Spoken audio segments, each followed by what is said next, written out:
Welcome to the Credit Compass, your guide to navigating the European credit markets. Each week, we unpack the key moves in credit, explore the macro trends shaping the landscape, and dive into the strategies that matter most for investors across Europe and the UK. In today's episode, we're examining the latest trade agreement between the UK and the European Union, exploring the growing policy divide in Europe's central banks, and assessing where we stand on valuations as credit spreads return to levels last seen before April. Let's get into it.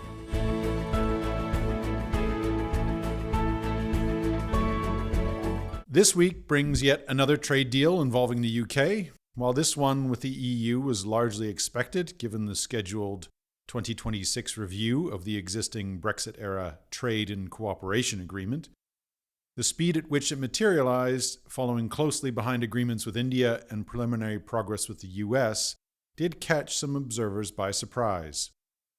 The original Trade and Cooperation Agreement, signed in 2021, included review clauses and transitional periods that were always due for renewal or, potentially, renegotiation. Given the current geopolitical climate and the upcoming review deadline, it makes sense that both the UK and the EU would seek to update terms now rather than wait. So what was agreed and why does it matter? Well, at the heart of the new arrangement is the extension of reciprocal fishing rights for another 12 years. This was a politically sensitive point in the UK, but it allowed negotiators to unlock more favorable terms on agri-food exports. The establishment of a common sanitary and phytosanitary area, similar to the framework the EU maintains with Switzerland, means fewer border checks and less paperwork for food products, which should lead to lower costs and smoother trade for both sides. For the UK, it's a win for exporters and for consumers who may see a wider range of affordable food imports. Energy cooperation was another key pillar of the deal.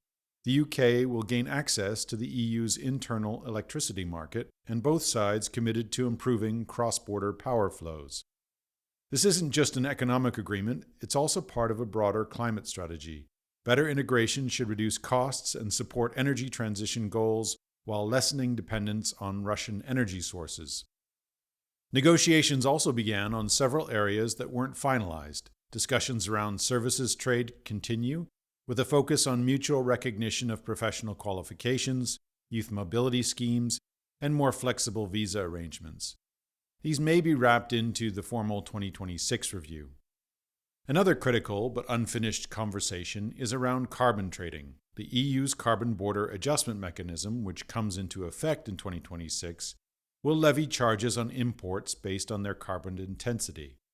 UK exporters, particularly in steel, cement, fertilizer, and electricity, will be directly affected, as well as downstream sectors like automotive and defense that could also feel the impact.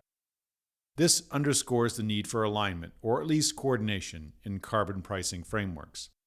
The agreement also included a defense and security pact, perhaps the most politically significant element. This enables UK companies to participate in joint EU procurement programs, including the European Rearmament Initiative. While this marks a delicate shift given the context of Brexit, it's a pragmatic and strategic development, particularly as European defense spending increases. All told, the deal isn't a dramatic growth catalyst. The UK government estimates a 9 billion GDP boost by 2040. That figure might prove conservative, especially given potential upside in the defense sector. But this is more about stability and sentiment than about transforming the economic outlook. Crucially, financial services, data flows, and digital trade remain unresolved. These are issues that will likely dominate the next round of talks. Still, the overall tone is one of improving cooperation. It is not a return to the single market, but it is a meaningful step towards easing post-Brexit friction, while still maintaining independence. Turning to monetary policy, the divergence between hawks and doves across Europe's central banks is becoming harder to ignore. Last week, we highlighted the Bank of England's internal split. 2 members voted for a 50 basis point cut, while 2 others preferred to hold rates steady. That tension reflects deeper questions about the direction of policy, not just in the UK, but across the continent. In the Eurozone, consensus is beginning to crack. ECB board member Isabel Schnabel recently voiced concern about inflation stickiness, particularly in services, suggesting a more hawkish stance than many of her peers. At the same time, others in the Governing Council are striking a more dovish tone, citing the potential impact of trade tariffs, the disinflationary impact of low energy prices, and the risks posed by global uncertainty and fiscal retrenchment. There's also growing recognition that defense spending and infrastructure investment could reignite inflationary pressure, especially if accompanied by wage increases in tight labor markets. Services inflation, in particular, remains elevated, driven by robust employment and rising pay. The UK and ECB are not alone in this debate. In Sweden, the Riksbank is holding at 2.25%, signaling it may have reached its terminal rate. Norway, facing stronger inflation pressures, has maintained higher rates and is leaning slightly hawkish. Denmark typically tracks the ECB closely and is currently slightly below the Eurozone rate, holding at 1.85%.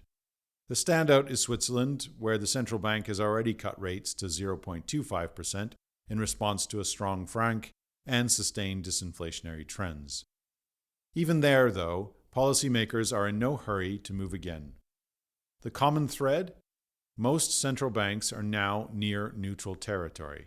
Few expect significant further hikes, but cuts will be cautious and conditional. The era of near zero rates is behind us, and for fixed income investors, that's a meaningful shift. The new regime of moderately higher rates makes income generation more attractive.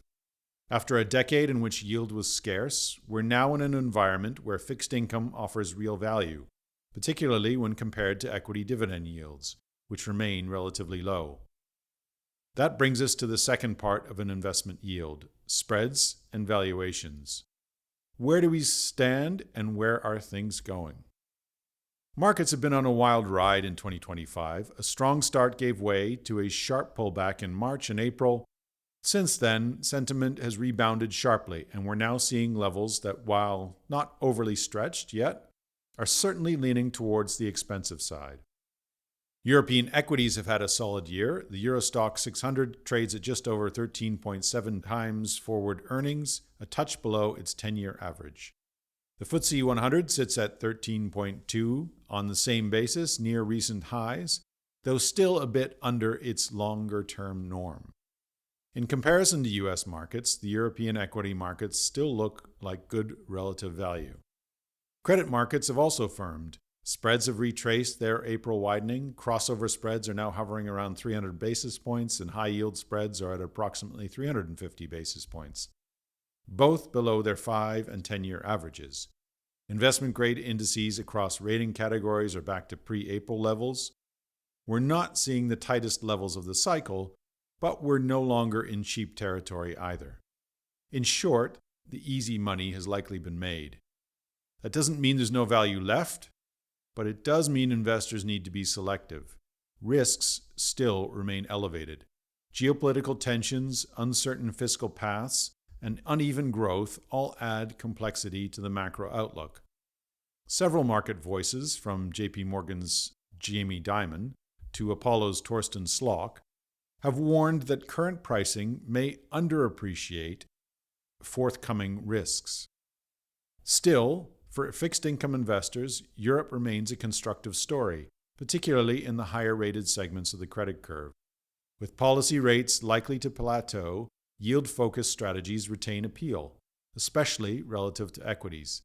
And in a market where total return may be constrained, stable carry and lower volatility could prove decisive advantages.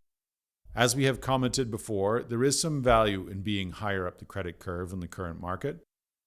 Volatility still has the risk of rising in the months ahead, but playing it right could result in outsized performance.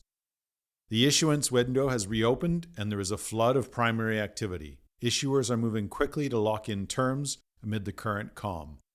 We're seeing a wave of new mandates and deals come to market, a sign that confidence, at least for now, is holding up.